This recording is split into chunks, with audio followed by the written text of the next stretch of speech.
আসসালামু আলাইকুম স্যার। জি, স্নাতক। স্যার, ওই একটা বিষয় একটু স্যার জানাই রাখি আপনাকে। মাননীয় প্রধানমন্ত্রী এখন একটা বিষয় আপনাকে জানাইতে বলছেন স্যার। সেটা হলো স্যার, ওই সালথায় যেসব বিএনপি জামাতের নেতা আছে এগুলোকে অ্যারেস্ট করে ফেলা, যেভাবেই হোক কিছু অ্যাকশন এখনই ওই ওদের বাড়ি। আমি এখনই নিচ্ছি। আর পলিটিক্যালি স্যার ওরা যেহেতু পূর্বে আমাদেরও একই রোল এখন। ওকে, ঠিক আছে। ফ্রম ইউর ইন্টেলিজেন্স সোর্স যে এরপরে যদি কোনো এসিল্যান্ড অফিস, ইউনো অফিস, থানা বা এই জাতীয় কোনো আক্রমণ হয় তাহলে বিএনপি জামাত এবং হেফাজতের ওই নেতাদের বাড়িতে আক্রমণ হবে।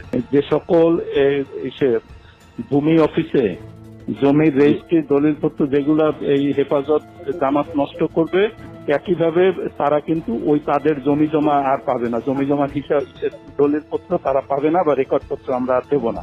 পলিটিক্যালি লোকালি রিয়েক্ট করা মানে